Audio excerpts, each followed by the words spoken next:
Hoje, a gente vai mergulhar a fundo em uma das operações militares mais polêmicas e, sem dúvida, mais avançadas dos últimos tempos, a Operação Caracas. Foi exatamente assim que tudo começou.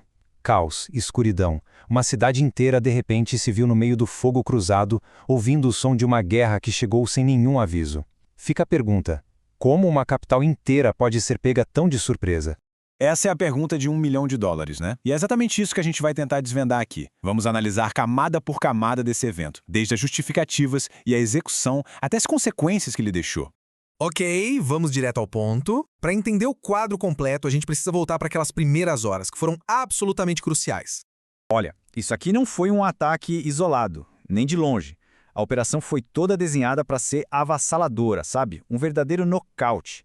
A ideia era atingir o coração de Caracas, neutralizar as bases aéreas e dominar os céus tudo ao mesmo tempo. O objetivo era bem claro: paralisar completamente a capacidade de resposta do país antes mesmo que ele entendesse o que estava acontecendo. Mas por que isso tudo aconteceu? Bom, como em quase todo conflito, a resposta para essa pergunta depende muito de para quem você pergunta. Vamos dar uma olhada nas duas narrativas principais que surgiram.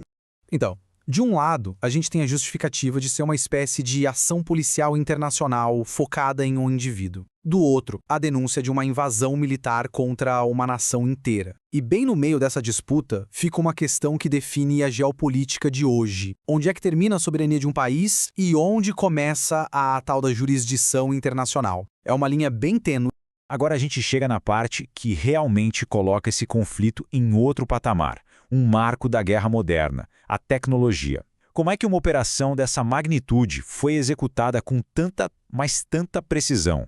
A resposta tá aí, nesse arsenal que parece ter saído de um filme de ficção científica. E cada peça tem um papel fundamental. Não se trata só de força bruta, sabe? Pensa nisso como uma orquestra bem afinada. Os drones são os batedores, trazendo informações em tempo real. Os jatos de guerra eletrônica, por sua vez, silenciam as comunicações do inimigo. Os caças furtivos eliminam as defesas sem nem serem vistos. E os ataques cibernéticos? Esses paralisam a infraestrutura, criando caos. É essa integração que define a guerra do século XX.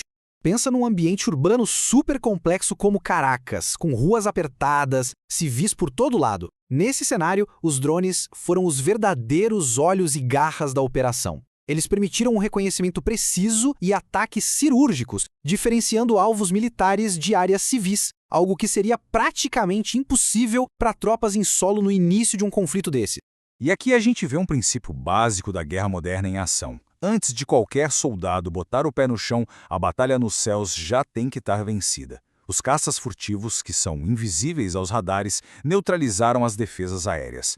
Logo depois, os bombardeiros estratégicos garantiram que nenhuma base pudesse sequer pensar em retaliar. O controle dos céus foi total e imediato.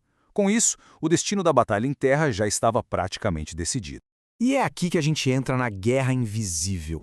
Antes mesmo da primeira bomba cair, a cidade já estava sendo desarmada, só que digitalmente. Ataques cibernéticos derrubaram a rede elétrica, deixando a população toda no escuro. As comunicações foram cortadas, isolando o comando militar de suas tropas. É um tipo de paralisia que acontece no silêncio, mas que tem efeitos absolutamente devastadores. É claro que um ataque dessa escala deixa um rastro de destruição. Vamos analisar agora o rescaldo e ver como essa operação impactou não só a Venezuela, mas todo o cenário geopolítico mundial. O preço humano e material foi altíssimo, com muitas mortes e uma infraestrutura vital em ruínas. Mas as ondas de choque foram muito além das fronteiras da Venezuela. A condenação formal da ONU, por exemplo, mostrou o isolamento diplomático da operação. E a forte repreensão da China não foi só uma nota de protesto, não. Foi um sinal claro de que qualquer vácuo de poder na região seria disputado, redesenhando alianças e tensões no mundo todo. Então, o que a gente pode aprender com a Operação Caracas? O que esse evento nos diz sobre a natureza dos conflitos que ainda estão por vir? Essa citação resume perfeitamente o legado dessa operação.